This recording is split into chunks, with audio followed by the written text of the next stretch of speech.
Shabbat Shalom. Who here has traveled internationally? Well, quite a few hands. Excellent. Highly recommended if you have that opportunity.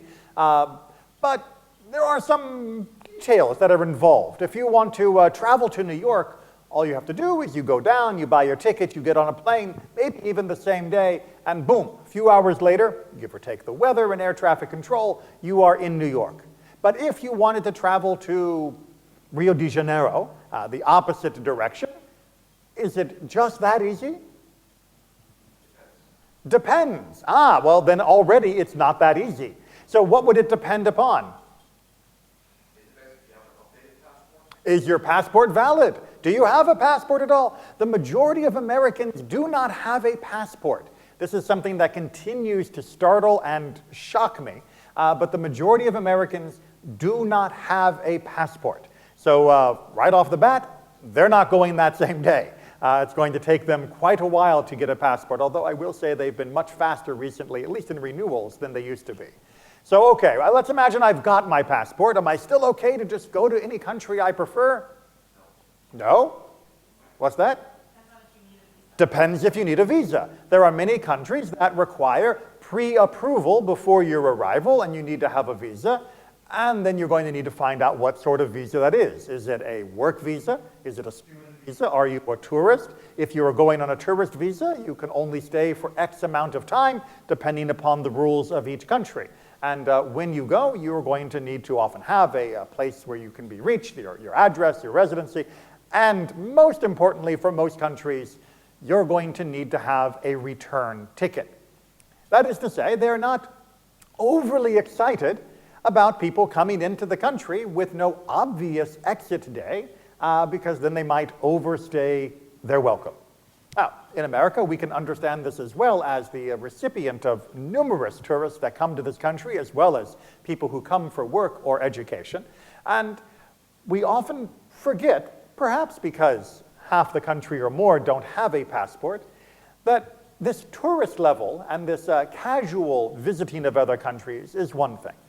But if you have been following the news, you may have seen that over the last, 4 or 5 days, there has been a 1,500% increase in Google searches in the United States about emigrating to other countries. That means that there's been 1,500 times more investigation of what's involved for an American who wishes to now live in another country. And I think we can all more or less figure out for ourselves what may be the impetus for this investigation. But I am wondering exactly what they have found when they do their Google search. And lo and behold, it's not so easy as just, I'm going to sell my house, pack my bags, get on a plane, and live in some new paradise. It doesn't quite work that easily. Now, as Jews, we are, of course, the experts on moving on.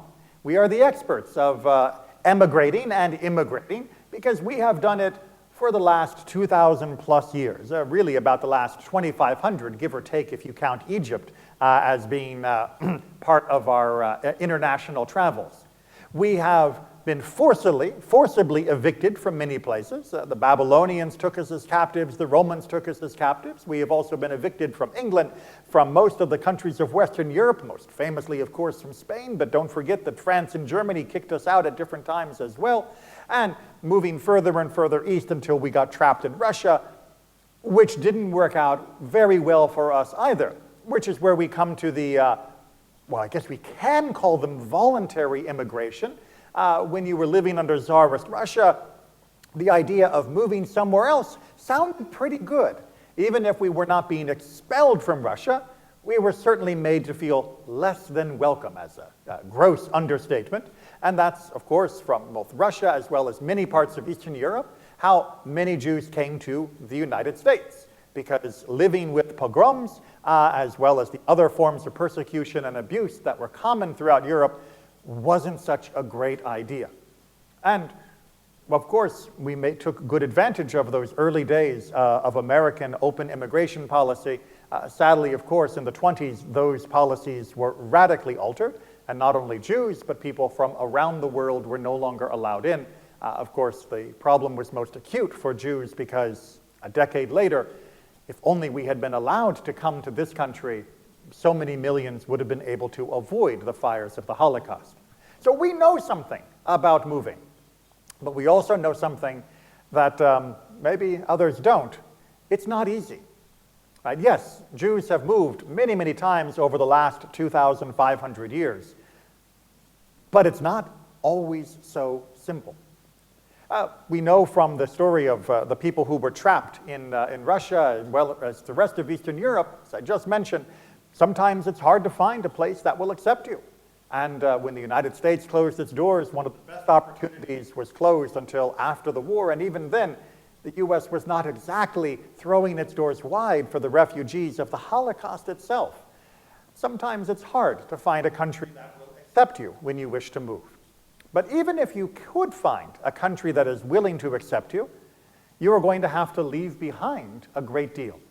Leaving behind family, leaving behind friends, often leaving behind occupations, going into a new country where maybe you can be recertified or maybe your job will be fundamentally different than what you used to have. And cutting those ties to the past is not easy. And in fact, many people chose to stay under difficult circumstances rather than go through the upheaval that would be moving on into a new country.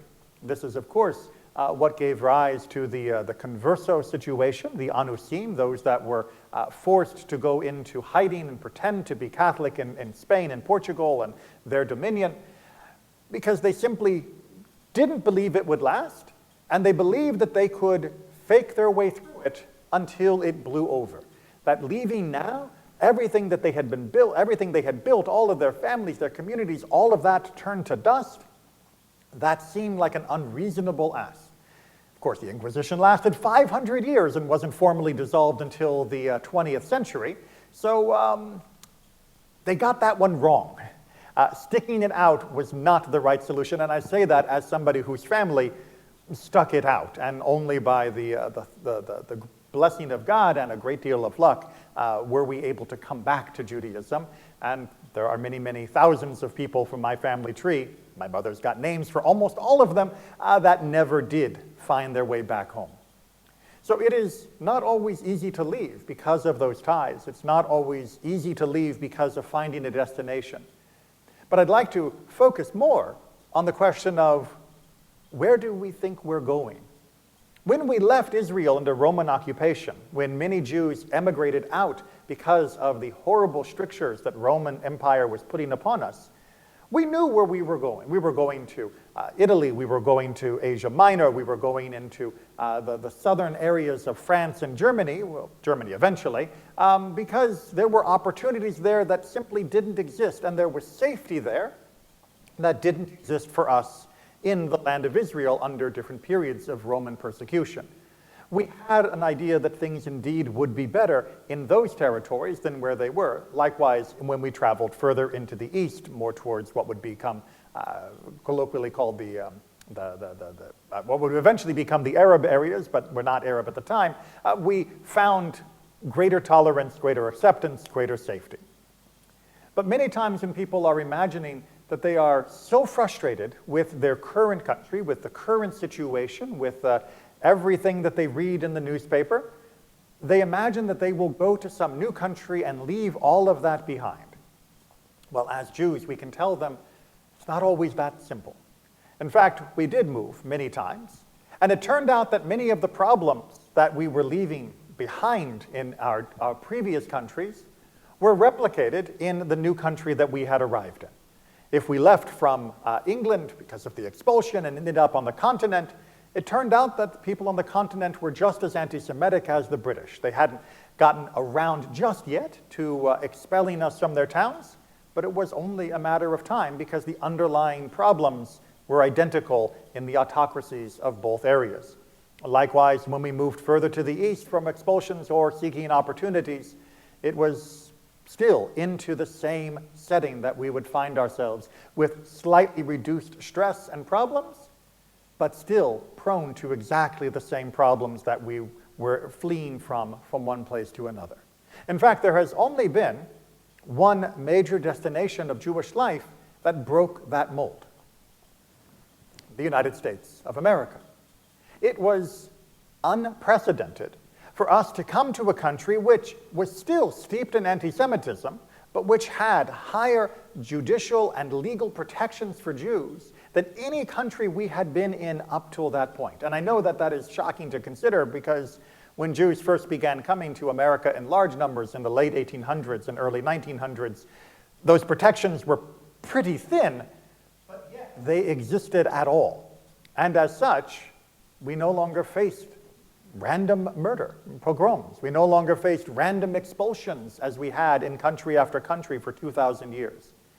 And so in the United States, we discovered we don't have to leave when things get bad. We don't have to find a new home when our current home has been made uncomfortable for us. Instead, we are, in the eyes of the government, equal citizens with all other citizens. We are not merely guests of some autocrat that can expel us on a whim, but that we are instead part of the body politic. The we, the people, includes us. And thus, we can have an impact, and we can protest, and we can change the situation around us. This is something that is not easily replicated. Many of the Western democracies are doing a pretty good job, I must say, but the United States has the longest track record of providing a place like this, where we are able to participate as full equal citizens. And I would advise anyone to learn from the history of our people, that if you are contemplating fleeing to another country because you are unhappy with the current situation, well, think of what you are leaving behind. Think of where you might be able to go and whether it truly will avoid the problems that you are running from. And also, be not so quick to give up what we have found in this beautiful and blessed country. Be not so quick to throw it aside simply because you disagree with the direction that it is currently heading in. You are able, indeed, you are responsible for helping to change that direction, if that is what you wish. And if we work together, and if, God willing, we respect one another, then change is always possible. Shabbat Shalom.